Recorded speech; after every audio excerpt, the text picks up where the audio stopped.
de la part de Microcrédit Montréal. Ouais. Ok, excuse, je ne savais pas que tu avais commencé. Vas-y. Si je suis un entrepreneur ou une entrepreneur qui a besoin d'un prêt de démarrage, à quoi je peux m'attendre comme question, comme documentation qui va m'être demandée de la part de Microcrédit Montréal? Ok, donc si tu es un entrepreneur en démarrage, on va vraiment vouloir regarder la viabilité de ton entreprise. Donc ça, c'est principalement deux choses, ton étude de marché et tes prévisions financières.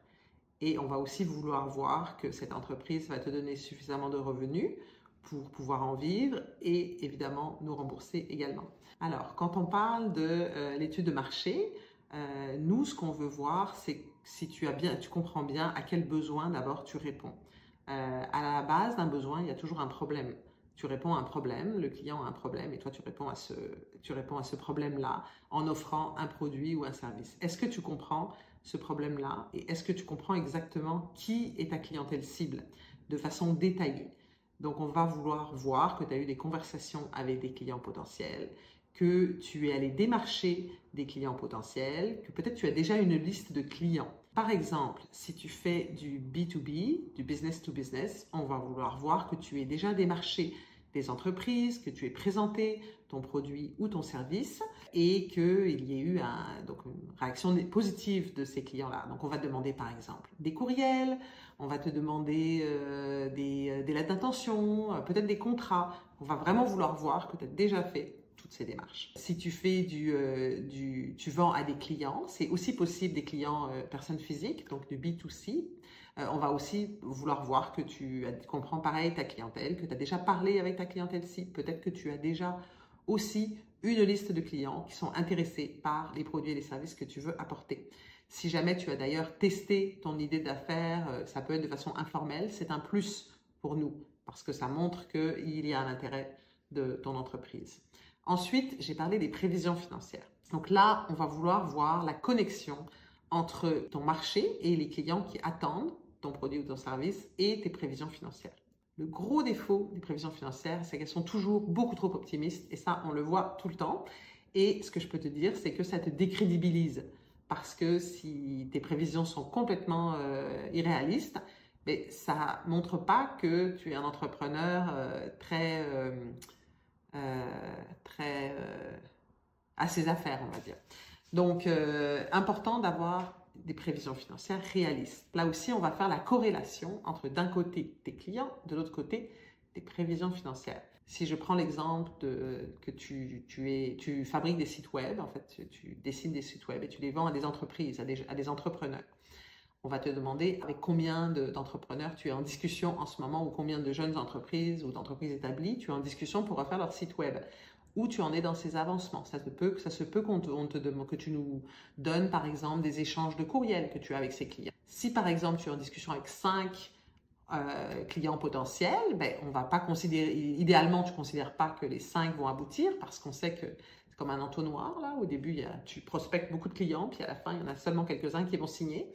Donc, on va regarder que ça se traduit de façon réaliste, peut-être par 1 ou 2 sites web au début, puis comment ça va graduellement monter en puissance quand tu développes ton entreprise.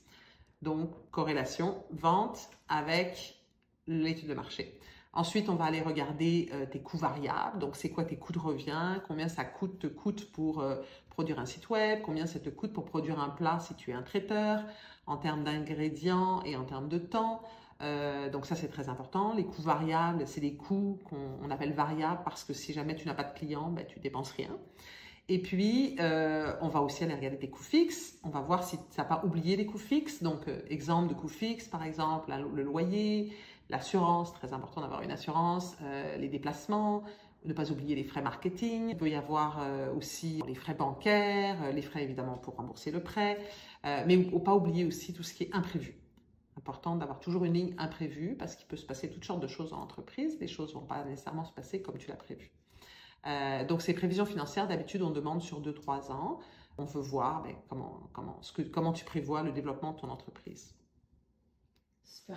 Ça semble être beaucoup de documents. Pourquoi est-ce qu'on s'assure d'être prudent à ce niveau-là chez Microcrédit Montréal? Pourquoi on a cette approche comme ça où on demande beaucoup d'informations? Oui, alors nous, d'abord, on n'est pas une banque traditionnelle, donc on ne fonctionne pas comme les banques qui prennent juste des garanties puis qui regardent les avoirs. on se fonde sur la viabilité de l'entreprise. Est-ce que l'entreprise va être viable et est-ce que l'entreprise va nous permettre de nous rembourser notre prêt? Ça, c'est la première raison. La deuxième raison, c'est aussi lié à notre mission. Comme nous avons une mission sociale, nous voulons nous assurer que les personnes qui vont avoir un prêt vont se retrouver dans une situation meilleure après le prêt qu'avant le prêt. Donc, ça veut dire que ce qu'on souhaite, c'est que tu puisses vivre de ton entreprise et la développer. Et non pas que tu te retrouves dans une situation d'endettement additionnel qui te rende plus vulnérable après. Donc, c'est pour ça qu'on s'assure, pour ces deux raisons-là, qu'on s'assure on va croire dans le développement de ce que tu nous présentes sur papier. Super, merci. Comment on peut, moi par exemple, j'écoute cette vidéo et je réalise que, OK, j'ai encore du travail à faire un peu avant de demander un prêt. Qu'est-ce que je peux utiliser comme ressources? Qu'est-ce qui s'offre à moi pour me préparer un peu mieux avec les prévisions financières, avec l'étude de marché? Est-ce que tu as des trucs à donner pour la préparation? Oui, alors, d'abord, si tu es une femme et que tu souhaites venir à nos formations, sache qu'on a des formations en entrepreneuriat féminin pour vraiment travailler sur le modèle d'affaires et sur le plan d'affaires. Bon, mais malheureusement, c'est accessible seulement aux femmes et puis c'est seulement quelques fois dans l'année, en français et en anglais. Mais sinon, il y a beaucoup d'acteurs dans l'écosystème qui peuvent t'aider. Donc, il y a par exemple à l'école des entrepreneurs, il y a beaucoup de vidéos qui peuvent être intéressantes que tu peux visionner. Le site de la BDC aussi, la Banque du développement du Canada, est très intéressant. Beaucoup de ressources également. On a aussi sur notre site internet une section boîte à outils dans laquelle on a deux outils intéressants. Un s'appelle Projet A. Projet A, c'est un très bel outil pour te permettre d'écrire ton plan d'affaires avec toutes les sections qu'il faut mettre dans un plan d'affaires et des questions pour chacune des sections et des sous-sections. Donc, on te pose, tu vas voir, il y a un petit paragraphe avec quelques questions pour t'amener à réfléchir sur qu'est-ce que tu devrais développer pour cette section-là. Et puis, pour ce qui concerne les prévisions financières, il y a un très bel outil qui s'appelle Prévisio.